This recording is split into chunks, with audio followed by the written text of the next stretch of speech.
Well, everyone, after 2 long years, it's finally time to cover the meta history of Splatoon 3. Back when the game had stuff like this. Yeah. Oh. What? Undercover buff goes hard!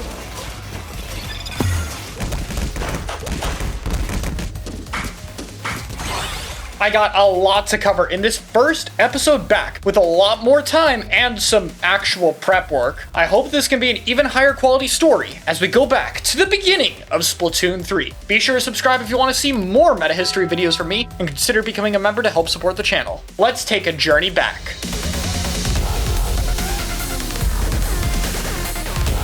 There's so much to remember about Splatoon 3. Before we even get into the main meta of what's good, some options were really, really bad. Some of this stuff even got used in tournaments too, like old Vacuum, for instance. Yeah, remember when Vacuum Charger was something people picked in tournaments for a little bit? Really odd, honestly, but this was something people thought was strong just because we hadn't tried out many of these tools, and something like the ability to absorb damage seemed so strong. Another weaker option was old Reef Slider. It may get trashed on nowadays, but back then, no zones cheese, no 70 damage blast radius, smaller blast radius, more startup frames, and of course, no invincibility at the end, which made countering the special as simple as throwing a bomb and parrying the damage, because that was also a thing you could do.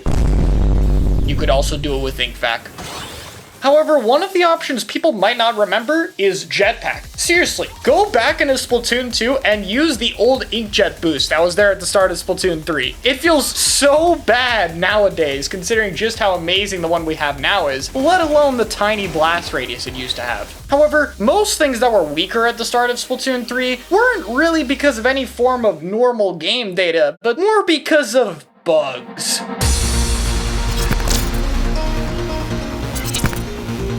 Umbrella shields were the most obvious ones. They were basically professional gaslighters at the start of the game. Oftentimes the shield would look like it was there, but it wouldn't actually do anything. Sometimes it would be launched and just teleport, and of course, it could randomly go to space. Because why not? Ultra Stamp was another one. I mean, look at the list of bug fixes it had to get afterward. If you played Stamp at the start of Splatoon 3, you had to really like using Stamp because you tolerated a lot. Wait, where did it go? Where did it go? Some of the mechanics in the game were also kind of buggy. You saw that Stamper clip from earlier, but yeah, if you ZR'd at the right time, you would just be able to slash really fast. Wasn't really too practical in actual matches, though. You could also squid roll and surge at the exact same time to get a super jump. However, the most prevalent glitch was not really something that hindered a weapon, but more that helped it. I have no idea how this happened, but Machine could just hit through, well, everything. Umbrella shields, specials, splash walls, and even the walls and floors of the map. Oh, and some rollers could do it too, I guess, but you really didn't see them. Oh, and if that wasn't enough for Machine getting buffed by bugs, Booyah Bomb also didn't have a mash limit. So if you had a turbo, you could just insta-charge Booyah Bomb. Anyway, let's get on to some of the actual meta. Why do I get to steal in a Déjà vu? Machine was one of the first things people gravitated to. Remember the start of Splatoon 2 with 3 buckets? Oh my god, it's so back! 2 to 3 machines along with some form of either missile spammer like Reflux, Flingza, and even Gutuber was picked for the torpedo, or something like Leader or Vacuum Charger to hang back. Hey, at least this was the one time you could pick those chargers, because in the prior era you had to pick Jet Sculpture, and in the future one you had to pick Pencil. We'll get there. By the way, in the pre-release version of Splatoon 3, Gutuber had 180p missiles. If they didn't change that, it would probably be better than the other 2 missile options. I just have to note that this was a thing. And people really complained about Machine. So much that it even made it to the weather forecast. スクリュースロッシャーが強いってごめんなさいねこんな武器の名前までここで言う内容じゃないかもしれないんですけれどもスクリュースロッシャーが強いよっていうことを伺ったんですよ。結構そのゲームプロゲーマーが所属されてる方も結構ゲーム実況されてるじゃないですか。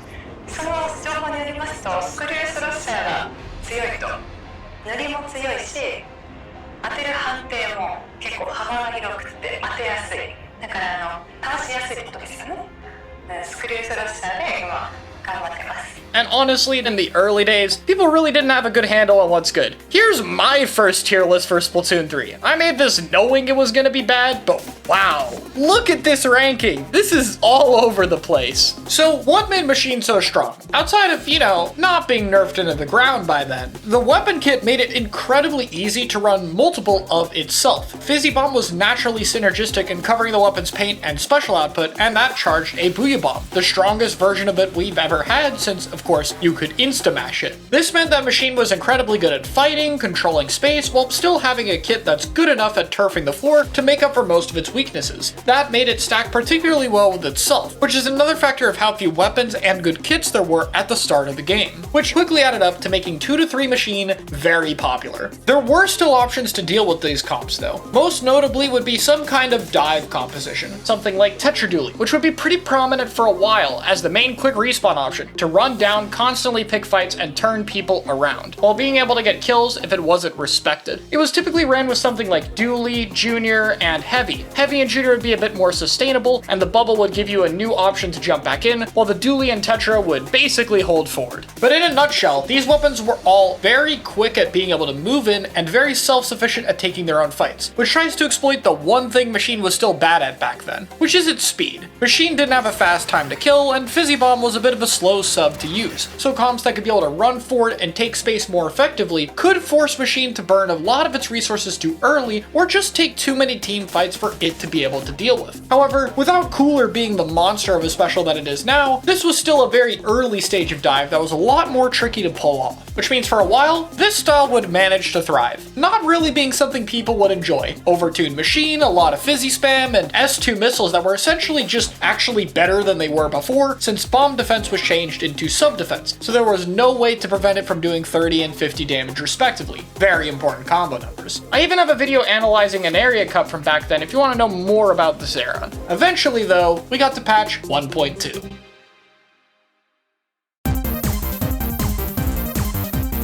Wow, what a small patch. Toned down some of the missile spam, Machine, and Fizzy? That's it? Why is it so small? Oh, right. The bugs. Given that people were better at countering the Machine comps, the drop-off of missiles, and people playing the game for more than a month, the triple Machine fake early game meta would start to die off. And in its place would be one of the strongest and most dominant options we've ever seen, which would quickly bring in 1 to 2 Machines to reassure them that they're still going to be fine in the meta for a while. Splash-O-Matic. And it brought upon the new era of crab meta. And I'll get into that next time. Be sure to subscribe if you want to see the next part, and thanks so much for watching.